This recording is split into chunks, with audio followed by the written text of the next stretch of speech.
Hello and welcome to the Gaggle War Challenge, and if necessary, destroy media narratives. I'm George Samueli. With me today, of course, is co-founder of the Gaggle, Peter Lavelle. So, Peter, it does look as if sometime within the next few months, a summit between the newly installed President of the United States, the 47th President of the United States, Donald Trump, and there's a meeting with the president of Russia. It looks like it's going to take place. There will be a summit. Trump had clearly indicated that he was interested in this during his news conference at Mar-a-Lago a couple of days ago.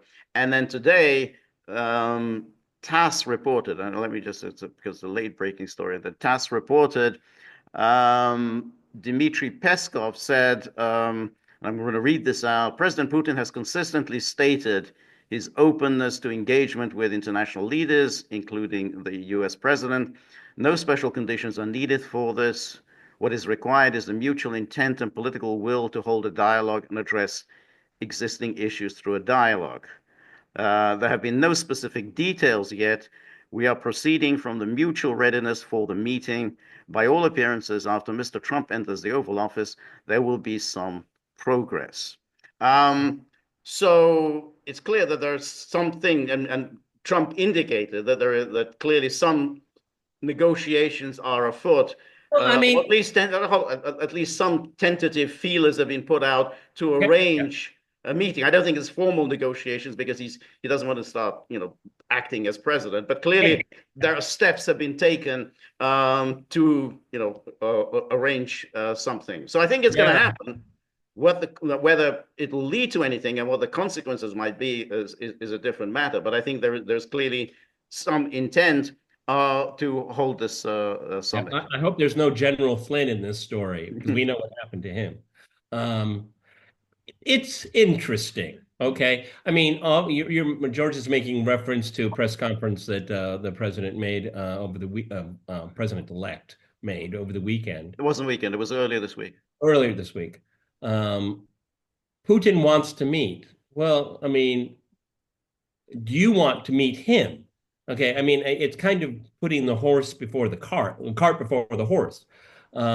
So, I mean, I think obviously from the Russian side that they want to have a negotiated end to this here, but no preconditions. Oh, come on, George. I mean, what are they going to do? Set this up? Well, I met with Putin and he disagreed. I mean, is this? I don't think the Russians going to walk into a setup. Okay, so, and as George correctly points out, I mean, there's got to be some kind of unofficial third party, fifth party talks going on right now. George, you and I know very well. I mean, summits are when you cross the T's and dot the I's. Okay, summits are not the beginning of anything. They should be, at least Well, historically, the well, end of something. well. Let's put it this way: there have been many summits over the years.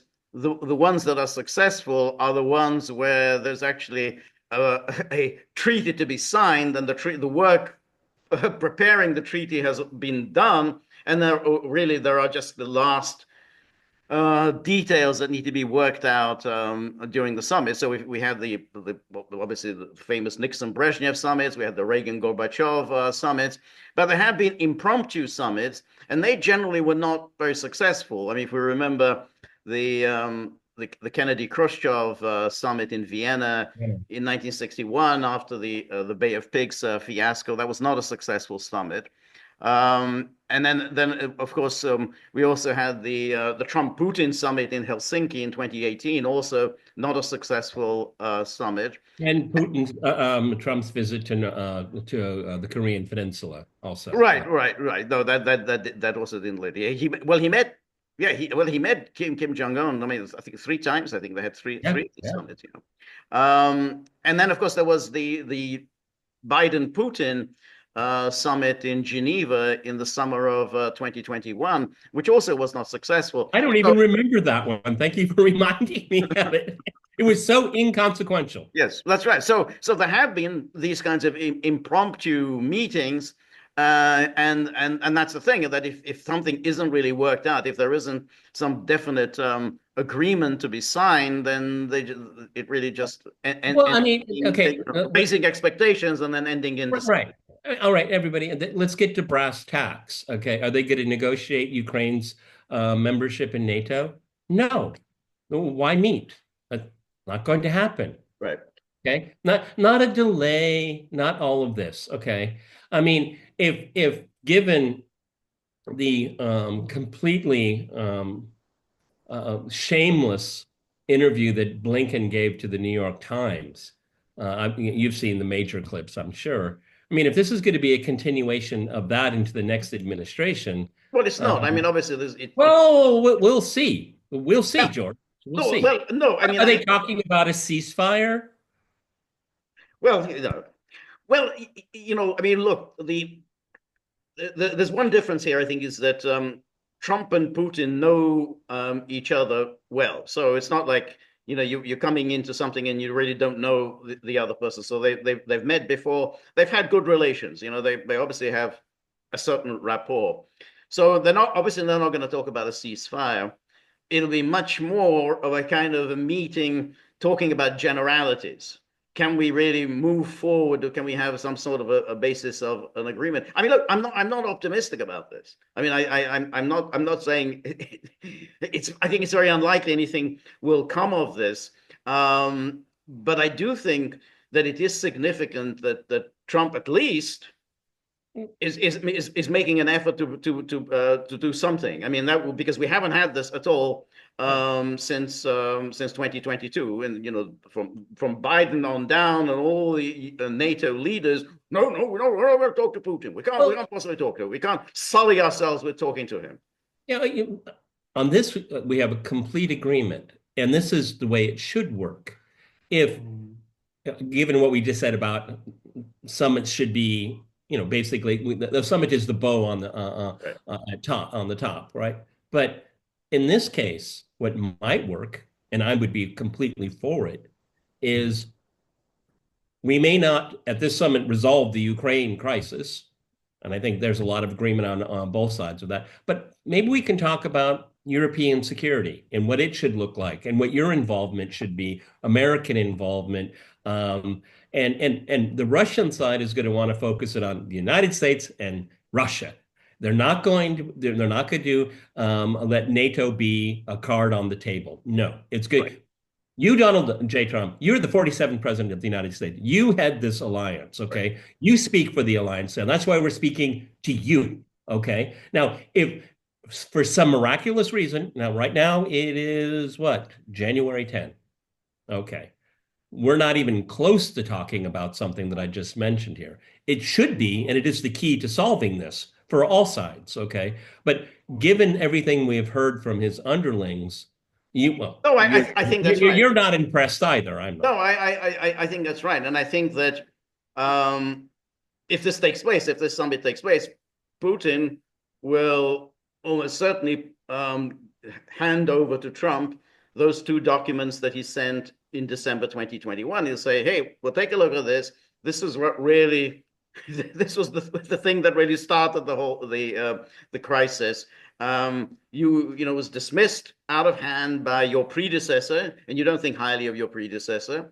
It was dismissed out of hand by NATO, and you don't think very highly of NATO. So take a look at it, and we can't have any kind of an agreement on Ukraine without something like this, without some kind of a working security relationship in Europe. And now Trump, how will he respond? He'll say, "Okay, yeah, great, I'll take a look," and then he'll give it to his staff, and then his staff will tell him, "No, this is completely unacceptable. We can't go down this path. Would be a victory for Putin. This is terrible." And that probably will be that. But I think Trump will at least be open to the idea that yeah, let's have a global security conference and see if we can work something out, a kind of a security partnership that will last a generation. Well, first of all, I think George is absolutely spot on, and I wish I had thought of it. But I have said it in the past, but it didn't come to mind at this moment. George is right. These two treaties will be presented to Trump. Say this is the point of origin, the point of inflection of how we got into this mess in Ukraine. And it is a good point of departure. It absolutely is, because the security demands of February 2022 and the security demands of January 2025 are the same. They have not changed Right. at all. Okay? A lot has happened in between, but Russia's security interests haven't changed. Yeah. So another angle, and now we can go a little bit into the weeds here, into some of the cheap talk on podcasts. The great grand bargain, okay, that includes China, Russia's role in the Middle East. I don't think that's going to be. I don't think that's going to play. No, I don't think so either. Just don't. But I I mean, this is they're chirping yeah, all yeah, around. I I just think absolutely agree. Yeah, that's just people talking out of their sleeve, yeah, personally. exactly. I just don't think that it's not. Look, it's not going to be a long summit. It's going to be, quite. No. It's going to be quite short. They're going to have one meeting. They're going to have interpreters. So it's just there isn't really that much to talk about. So they're not going to do any grand bargain or anything like this. And Putin will just say, "Look, I can't speak on behalf of China." So that's the end of that. Um, but I think I think Putin will absolutely say to Trump that we can't talk about Ukraine without discussing the issue of NATO expansion. And you yourself have addressed this. I mean, even at that news conference at Mar-a-Lago, he said, he actually said, well, this was, it was a red line for Russia, Ukraine in NATO, but for some reason, the Biden administration just ignored the red line. So he acknowledged that. So Trump publicly acknowledged that this is the cause of this war. And so Putin will emphasize, well, you've acknowledged this. So let that be the starting point for any negotiations.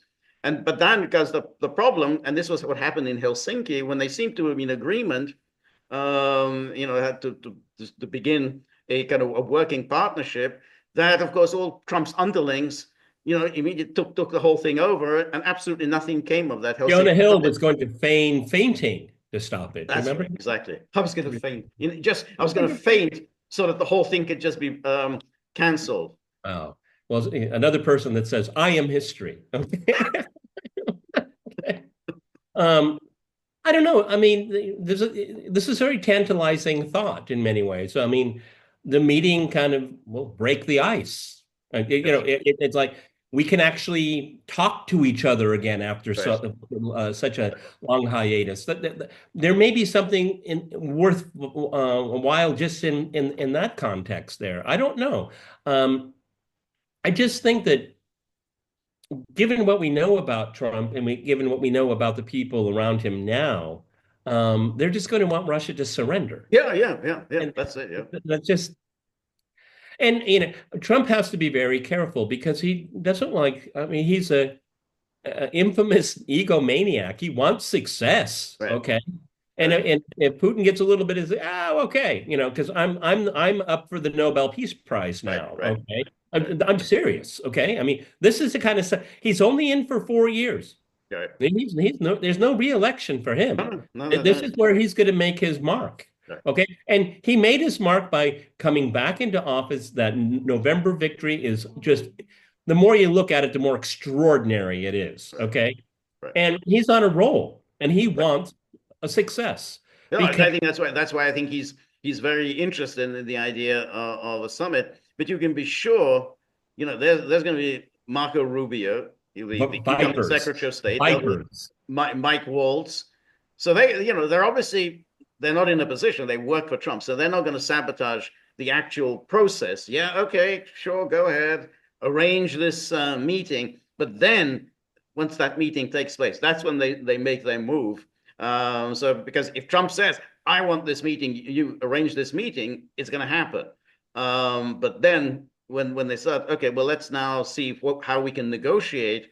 That's the moment when they're going to say, hey, we can't allow Putin to win. We can't allow NATO, the greatest military alliance in world history. We can't allow that to be defeated. I think that's where I think all of the problems are going to arise. So that's why I'm not at all optimistic that anything will come of this. But I think it's an interesting notion. I mean, that it is a break from the what we've had to endure for the past Well, 3 years. it's interesting because this is what Trump wants. Okay. And we have to be careful right now because he's not in office yet. But this is what Trump probably wants. Right. This is Is this what his administration wants? Right. That's a totally different thing. Right. No, I think It's a totally different thing. right. And another thing we have to keep in mind is this is January. Let's just fix a date, July 1st. Okay. A lot can happen in Oh, yeah. Ukraine Yeah. Yeah. during that time. That's right. That's right. I think it's And between now and let's say our mythical July 1 date, funding the conflict is going to come up in Congress one way or another. mm, One way or another. yeah. Well, Yeah, what is Trump going to do about that? right. Okay. Well, there's still $3.5 billion dollars in of the to be spent. So that's he Oh doesn't have to yeah. go for any more additional appropriations. But yeah, I mean I, I mean all those. I'm sure it's in small bills. Okay. Yeah. Right. Yeah. So there's well anyway, but like I mean, Biden handed over the 500 million at the Ramstein meeting yesterday. Well, Biden wasn't there, but the Well, administration. even if he had been there, he wasn't there. Yeah, exactly, exactly. But there's still 3.5 billion left to be spent. So that's still so it's not like there's no money to be handed over to Ukraine. Well, it's interesting, George, in one of our previous podcasts, not too long ago, you and I think you agreed with me that we were going to give 6 months. Well, it's Mhm. turning into exactly that. Right. No, I think it's right. I think it's right. I tend to think that the summit will happen sooner rather than later. The 6 months is about whether anything will transpire, any kind of an agreement will happen. But I think a summit, which is just simply kind of a get to know one another, you tell me what you think, I'll tell you what I think, which I think is all that's going to happen. I mean, Trump doesn't get into specifics. He's somebody who stays at the level of generalities. So I think that will happen. But I think all the rest, I think that's going to be a huge burden, and particularly as the people that he has hired are not on his wavelength. I mean, that's a real problem. If the people who are there to enact your foreign policy have an agenda of their own, then there's a limit to what a president can do. Yeah. And also, and we're going to talk about other things later today. Um, this is a campaign promise. I mean, he said it over and over and over again, George. Yep, Okay. yep, yep. And he needs some closure on this one here because just about everything else on his plate is, if not equal complexity, even more complex. So obviously, Trump wants a win. Okay, that's his way he thinks. He needs a win, and he if he, if you were to give him, so I was told this recently that when you give a proposal to Trump, it can be no longer than 2 pages, and there has to be a picture. Yep, Okay. yep. I mean, I think if you and I really worked hard on it, we could do 2 pages in a picture to say how to end this thing. But I don't see that from his underlings. No, no, We have to find a way for Ukraine. Okay, it's one of these linguistic gymnastics here, where you deny Russia victory, but and simultaneously deny a defeat for Ukraine. See, that's how they want to play this. Okay, right. it's not going to work out very well. Like I said, if every passing day Ukraine gets smaller and smaller, maybe If that happens, but that's really kind of jumping. I mean, well, it's been happening. Well, not really. I mean, the pace. No, you cannot deny that No, well, I can't deny it. I mean, after all, the pace Oh, of sure. the pace of progress, the pace of military progress recently has actually slowed down considerably. It's still Yeah, progress. it's a real grind, and Yep. without without an obvious conclusion at any Our time soon. fundamental disagreement all during this time is that they're grinding the The Ukrainian grinding, but down. And at there's this rate. no denying of that. Well, yeah, well, It's except not about territory. no, It's but not no, about real estate. It's degrading the Ukrainian military and state. And that's exactly what is happening. well, no, really. I mean, that can go on for a long, long, long Yes, time. and And we're not like that. That could go on for 10 years. I mean, if you're oh, just going to go George, down that way, no. If you're going to 10 go down years. that path, I'm we not. talk about I avoid predictions. we can say grinding but I don't down. think Ukraine can continue another year of Oh, this. I think that's just Okay, well, what are they going to do? high, Walk around high, with high candles? speculation. They going to walk around with candles? No, they have the manpower, they have the weaponry. They can go on. I mean, look, if you say you know who will win ultimately, you can say, well, probably Russia will win, but that doesn't mean it's going to happen anytime soon. Okay, And then we'll see. We'll that I think is the real problem because I We don't think haven't it's resolved going to this happen issue anytime for soon. I mean, we we've been haven't hearing it's resolved going to this happen very issue soon. for 3 years, and we're not going to resolve it now. Okay. Exactly. No, that's right. That's right. I mean, it's 3 years, and for 3 years we've been told it's going to happen any day now. So Well, I have I never don't said know. that. No, I I didn't. I'm not talking about you, but that's never we've said heard that. it's going to happen any day now. We're still hearing it's going to happen any day now, but I think it's That's going it. to be a long, long All grind. right, I'm gonna swoop in, and now George and I are going to be back on the same page. We were in different books for a second. Now we're back on the same page. Is that we've been consistently correct, even with our differences Yeah, about timelines here, even though we have differences of opinion. Okay, so to kind of circle back, as the phrase is, it's good news if this is going to happen. I'm all for it. Okay. It's all about expectations, okay? Like I said at the very beginning, Putin wants a meeting. Well, I mean, maybe Trump wants the meeting. See, even from the get-go, it's about expectations. Putin's in no rush, okay? right. Much to chagrin to a lot of people, okay? So, but I think Trump wants a meeting. Yeah, I think he does. I think he does. Um, but at the same time, Putin does want a meeting. I mean, I Mhm. don't that in itself isn't going to deliver a meeting, but I think Putin does want a meeting, and he's made clear he's always open to meetings. He's always open to negotiations. So anytime any leader says, "Hey, I want to talk to Putin." Putin says, "Yeah, fine, I'll take your call."